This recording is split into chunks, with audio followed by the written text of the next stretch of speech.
For this assignment, we're looking at a time where failed to use your social radar or the social radar wasn't what I thought it was.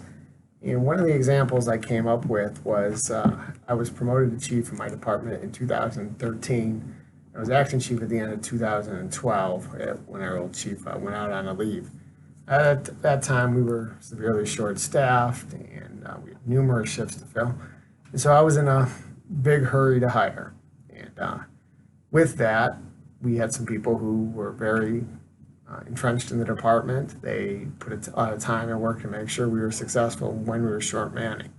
Um, One of the hires I was looking at hiring was a captain at a neighboring department, and I thought, oh, great, this guy would be good. He seems interesting. Well, my social radar failed in two areas. First, when I sat down and interviewed this captain, I said, hey, are you okay with coming in as a blue shirt, brand new guy? And he said, oh, yeah.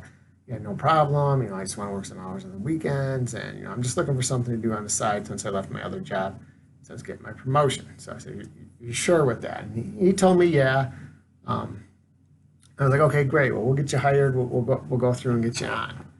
Well, I asked a couple of the firemen too, like, hey, what do you think about him coming in? He's from this department. It's a bigger department, and at first, looking back, I see they were a little hesitant to answer. But they said, oh, no, he'll be a great hire. We need the people. He's obviously got the skill, and it'll be great. Well, it wasn't great. Despite him telling me, and I probably missed some of the cues he put out there about coming in as a blue shirt, he seemed to be kind of offended by coming in as a blue shirt. He didn't really work much. He worked a few days. When he's here, guys were telling me he was kind of despondent and just not listening to people and seemed to have a really bad attitude. On top of that, the rest of my firefighters were a little not happy, I would say, that I hired him because they thought, well, great. I was here in the hard times. The new chief went out there, hired this guy. He's never been here. And he's going to bring these guys on, and they're going to become the officers, and I'm going to have to listen to these guys. I don't really know much about the department. There were clues there that I didn't pick up on. I was focusing on, hey, we needed to get bodies there. When I was first interviewing the captain from this other department, my gut told me he'd probably want to come in as an officer. And when he told me no, I'm like, oh, well, that's great. That'll solve some of my issues and people won't get upset. But something in my gut told me, I'm like, I don't know how he's going to do. At this point, he was 50 years old, and a lot of my senior guys at the time were like 26, 25 years old. I don't know how he's going to do with that, but he says he's going to be fine. I guess I hadn't developed enough to really understand he was just trying to be nice, and I missed it. As far as it goes with my firefighters at the station, I should have really pulled more aside, say, hey, what do you think if, Fireman X comes in here? Yeah, he's a captain over there. Do you think it's going to be okay coming in as a line guy? And I think now I would get much better feedback than I did then.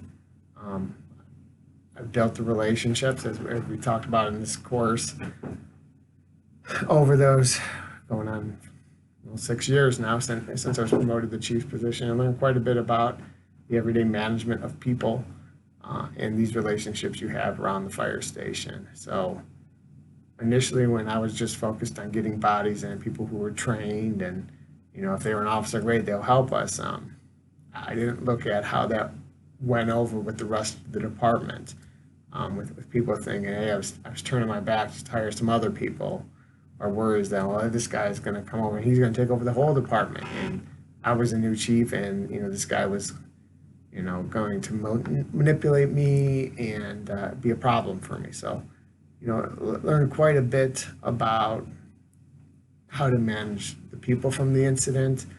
If something sounds too good to be true, it probably is. This guy who had all the certifications, he's a great assistant chief is what he is now, and he's a good guy. But yeah, I missed the fact that when he was hired, he was just kind of being nice when he said, no, don't bring me in as an officer, bring me as a blue shirt. I don't think he ever really intended to work as a blue shirt. And sharper social radar and self-assessment of myself if I was in that position. I guess I understand that. And then again, being able to empathize with other people around us in the station. I could see how they may have been frightened by that, or they may have been slighted by.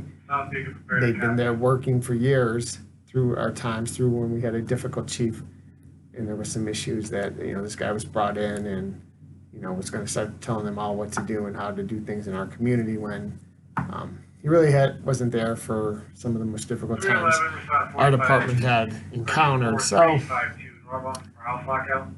everything I've done going forward, you can do background checks, you can do interviews and all that. What you really have to focus on is that gut feeling, that emotional IQ, as we're calling it in the class, of when I put all the information together, does it make sense? Does it feel good to me? And being open and honest with myself as I'm looking at different employees of who I should hire, who I shouldn't. And I did take away quite a bit from that. And, it was a good experience and helps me become a better leader as I've gone on down the road, as I have evaluated future candidates. So that's one of the examples I came up with. Take care.